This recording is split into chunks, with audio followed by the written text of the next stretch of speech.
Hey, what's good? This video came across my feed and I got triggered. The Fuzz Culture channel has a video that looks into why society hates artists and always has. I'm gonna be paying attention. Let's get right into it. I'm going to be working on some warm-up sketches. Before we get into it, remember to go to coconutjustice.com to get you some clothes I think would look good on you. Let's go. So yeah, I'm over here like, what the hell did I do to you, society? And if it wasn't for artists, y'all would be going crazy. You guys would go nuts. Artists all day. All right, Fuzz Culture. Let's see what you got to say. Society has always hated artists. This hatred is not the way you think hatred really expresses itself. I mean, artists aren't being burnt en masse or being beaten up on the road. In fact, on the surface, people love to consume art. They binge TV shows, they blast music, hang paintings on their walls. In fact, people seem to love art. Sure. But the people who create the art you love, society has spent centuries making sure that these people stay powerless. Vincent van Gogh, one of the most famous painters of all time, just sold one painting while he was alive. Think about that. Just brutal. one. He died penniless, alone, and convinced that he was a failure. Today his works sell for like hundreds of millions of dollars or whatever, but none of that goes to him, nor did he ever see any of this wealth. Franz sucks. Kafka, a pioneer of existential thought, was so disillusioned with what his work sucks. had brought him in his lifetime that he instructed his best friend to burn all his work after he was dead.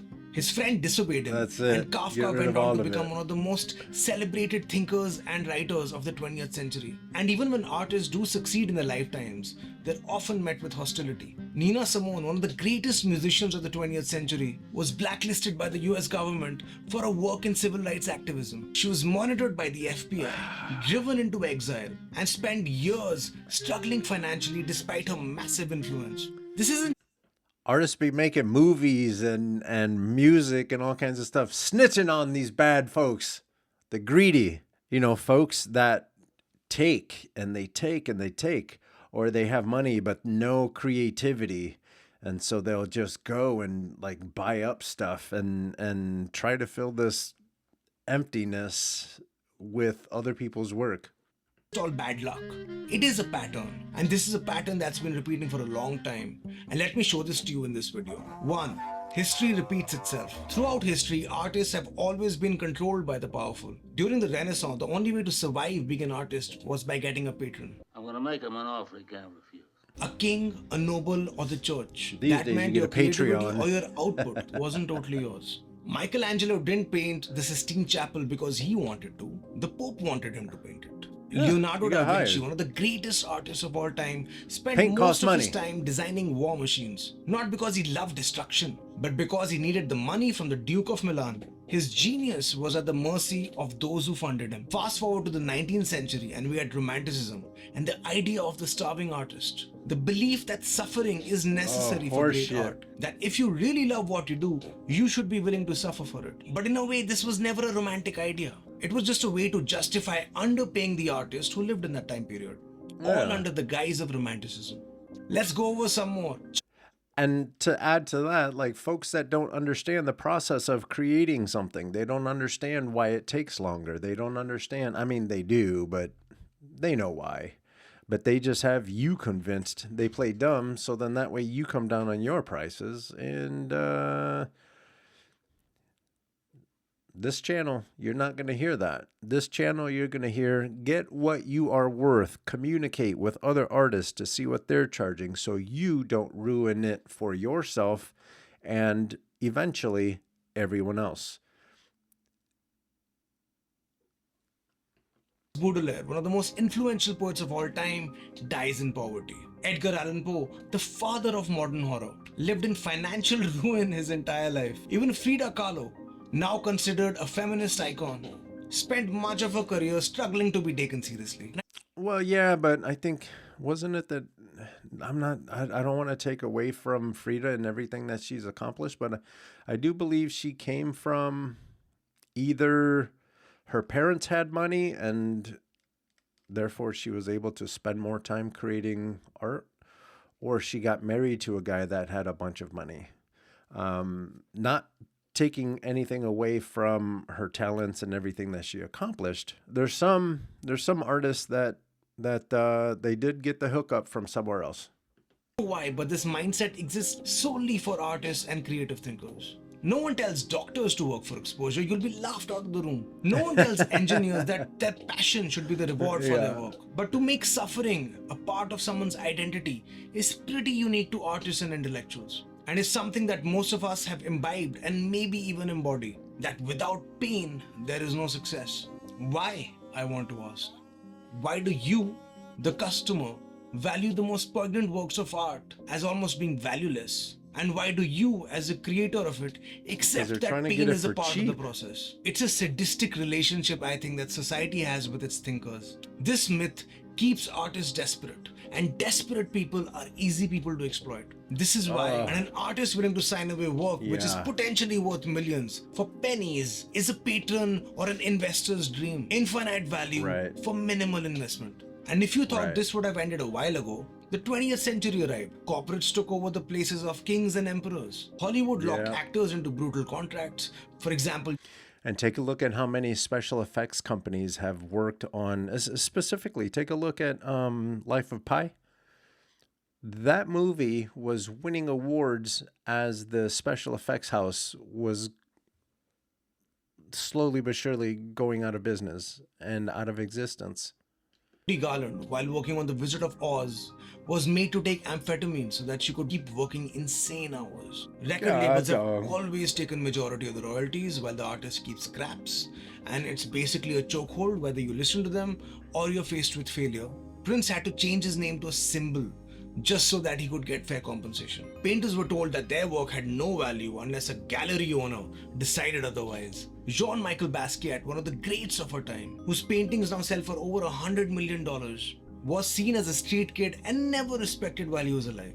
And today, streaming platforms pay musicians pennies, gigs are lowering costs, everyone is trying to squeeze the artist in 2025, while the CEOs of these companies are richer than any musician to have ever lived. Social media Preach. buries posts unless artists pay for promotion. AI models That's what's crazy. These business folks, I'm sure there's some of them out there that are nice and all that stuff, whatever. But for the majority of the business folks, they take money and they move money from here to there, and then they get it back, and then they move it back. So they're not, the only thing they're making is wealth and more money and all that silliness. And then they convince you, the person that makes things, that because you don't have money, you should be taken advantage of, and this thing that you do, and it's not all that important, and blah, blah, blah. If you are an artist, let's get in close here. If you are an artist trying to make money off of your art, do not let anyone talk you into the silliness that is giving discounts and all that stuff. If you want to see, if you really want to find out who's got your back, and if you really want to find out who is taking care of you and all that stuff, don't give a discount and see who is going to step up. You have to understand, as an artist, you have to pay for all these software packages that you now have to compete with AI. It's faster, arguably better, and you have to understand that corporate America doesn't really care that you spent so much time on your artwork or anything like that. They care about a project. They care about getting it done faster than on time and under budget, and everything has to do with that. You have to compete with that. They're not going to give you a discount. You have to pay for your software. You have to pay for your dinner. You have to pay for your food. You have to pay for getting to and from meetings and all the things. So that's my business advice to every single artist. Pay attention to how everyone is acting with all this AI and stuff like that, and look how they are thinking about your well-being, second to their bottom line, second to their goals, and move accordingly. You have goals. You have a budget you need to stick to, so stick to it. Play the same game they're playing. Steal work to create AI generated art without ever crediting the artists who work they have scraped their data from. The game has always It's stayed wild. the same, just the tools have changed. 2. The system keeps artists poor on purpose. There's a phrase that people love to say. If you love what you do, you'll never work for another day in your life. But I believe only a person with a great love of pain or a sadist could have coined this term. It sounds nice, but in reality, it's just a way Yeah, to get people it's to someone accept who is low trying to wages. get Imagine telling a lawyer, stuff for cheap you or should free. be grateful that you get to defend people in court and uphold the law. You don't need money. You are defending people. You are a good man. Go, Mr. Lawyer. Defend people out of the goodness of your heart. The lawyer would laugh in your we face, good. man. But musicians hear this every day. So do artists, writers, actors, anyone in the creative field hears this every day. You should be so grateful that you do what you love for a living. And I do think this is politics. why don't you behind give me it. money? Just because you feel Why don't you that give it must me be so money much for fun free to make then? music or art as your profession and you don't love your job, so it's only obvious that you get paid while the artist struggles. It's so obvious. Rather than questioning yourself that why the hell are you doing a job that you don't love, your reasoning goes to because I do a job I don't love, so a person who loves their job must suffer. It's a self-hating argument in my opinion, and I think you should I don't really ask agree with yourself that. why you spend most of your day doing something you don't want to at all. And when artists do try to make money, they run into the next problem, which is the This guy's face gatekeepers. is pretty cool. Record labels decide which musicians get funding, streaming algorithms decide who gets heard, gallery owners decide which art gets exposure, publishers decide which books get published. And in our current system, this funding is like a giant chokehold around your neck. Do what People that don't the make patron stuff or the corporate are or the trying to label tell people that wants, make stuff or we cut you what their off. value is. This is the template of what we want, and if you don't fit in, goodbye. See you. Thank you for coming. Next, please. That's why most mainstream art sounds and feels just like a McDonald's meal. A great investment, a bad burger. And as artists, we aren't competing with each other. We are competing with the people who own the system. And 2025 is showing us the end game of these corporates. Make artists replaceable. AI can now generate music, write books, 100%. make paintings in mere seconds. If art is cheap, artists are worthless. And that's the game. Point 3. you go. Society needs art but refuses to value it. Every major movement Yeah. ever was fueled by art. Music fueled protests. Bob Dylan's songs became anthems for the civil rights movement. Film shaped public opinion. Charlie Chaplin's The Great Dictator mocked Hitler openly while the rest of the Such a world was great silent. movie. Literature sparked revolutionary ideas. George Orwell's 1984 exposed authoritarianism decades before it became a warning sign. Artists don't just make things that are pretty and play in the background and keep your mood peppy. They are the originators of the ideas of tomorrow. They change minds, they challenge power, they expose corruption. These are ideas which dream up a reality that doesn't exist right now and may be implemented years later. These are the ideas that matter. That's why every authoritarian regime censors artists first. Do you want to know if you're living under an authoritarian regime? Just see if your government censors art. Straight away sign. The more repressive a system is, That's a very good point. Because didn't Trump just get done naming himself the head of whatever art and culture? Something like that. It was something like that. Yeah, your boy's making decisions. it fears art. And in democratic societies, they don't ban artists. They just make sure they can't survive. Government slash funding for the arts. School remove music and painting from the school curriculums. Companies refuse to pay fair wages for creative works done for them. And then they tell us, the artists, that we're not hustling hard enough or we have our head in the clouds. But here's the thing, without art, society collapses. Without music, art, architecture, there is no culture. Without writers, there's no history. Without painters, there's no beauty. When people look back at 2025, 200 years from now, they're not going to be going over your auditing books. They're not going to be studying your financial statements. They're not going to be see whether your company had a successful quarter. What will be remembered will be what did your buildings look like? How did people live? What were the writers thinking of? What did the song sound like? That's Our what they will history's refer going to to be as being wild. the culture of this Everyone time was period. struggling. Everyone was struggling, and what is it? Freedom of speech was stifled and all kinds of chaos and all kinds of everything. Our history books are going to be wild for this period. Not the overinflated piece of real estate you just invested in. Number 4, the only way forward. The truth is, the system isn't going to change on its own. Art is enjoyed in retrospect more than in real time. We don't really see artists as human beings, we see them as characters. So we're never really close to one, and we wouldn't want to be. But there are ways to fight back for us artists, and hope that terrible double edged sword keeps pushing us through, even when probability isn't on our side. But that's what it is. The internet age may have buried us under so much content that we literally don't know what to see anymore. But underneath this avalanche, there is a ray of light. For the first time in history, you can literally do anything you want to and find someone on this planet who connects with you on the same subject. Direct communication with people who want to hear your voice is possible for the first time in human history. And as artists, thinkers, creative people, maybe that's all we need to do. Keep talking and find the people who listen. Crowdfunding, Patreon, Bandcamp, direct sales. Patronage from the people who actually want to consume your art and not from the powers who want to mold it. Because let's be honest, large corporations and big money own everything. And the only way forward for people like us is to communicate and build a relationship with the people who care about what 100%. That's it. Anyway, 100%. You have to wake up. The proper meaning of woke. You have to wake up and pay attention. These kids are only after the money.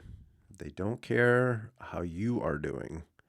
It's a game to them. And the one with the most money, the one with the most toys, you see it. You see it in the on their bumper stickers and stuff like that. The one with the most toys wins and all that bullshit. Meanwhile, society is falling apart. My work and I love making music, and this is a song that I'm really proud of having made. If you liked it, please leave a comment and let me know.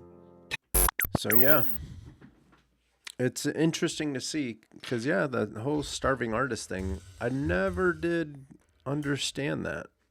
And even though I spent a lot of my younger years giving work away for the exposure, and stop doing that. You don't need exposure. There's plenty of exposure. There's an abundant. There's too much exposure. You can take and put all your drawings and draw exactly what it is that you want. Put that out on Instagram and on X and on Facebook and on Kara and on Blue Sky and on literally all of these things. You don't need to work for free for anyone ever again. Because those same people that are coming to you for work that are trying to get it for cheap, I can guarantee you that either they have gone to something like a Fiverr or they are turning to AI. And trust me when I tell you that good enough is good enough. You are going to care about your art piece more than your client is because you are spending your time. You're putting your expertise and you're putting your spin, your flavor into this project. They would never give you a discount or do anything for you for free. They will try to pay as little as possible, generally speaking. I have worked with people that say, this is exactly what I need. How much is it? I tell them, they pay, and they leave me alone to let me do my thing. Those are the clients that you want to keep. But the majority of the clients out there, especially business owners and especially like some folks that are kind of at the same level as you, but they're in business and you are in art, those guys, those are the ones that are going to run you ragged. So what I'm telling you is keep up to date with your skills and keep creating projects for yourself. And then when someone sees your work and they want to come work with you, you can tell them this is how much it is and don't waver. Stick to it. And people that are willing to pay you what you are worth, you want to keep those relationships together. You want to keep those relationships active and healthy. Because together, you bringing your expertise, them bringing their expertise, you guys will be able to find a relationship that's actually beneficial for the both of you. And that's how we need to get back to that. Instead of this mentality that we have where like I win, you lose, and that's it, and blah, blah, blah. And it's not the way to do it. That's not the way to do it. I hope you found this video helpful and you did like it. If you did, please give it a thumbs up, share it with each and every one of your friends. And if you want to come hang out with me, watch videos while I work on creative projects, hit that subscribe button. Then change the little bell button to it says all. That way, every time I come out with something new, you'll be alerted. Don't forget to go to coconutjustice.com to get you some dope gear. With that, I'm out.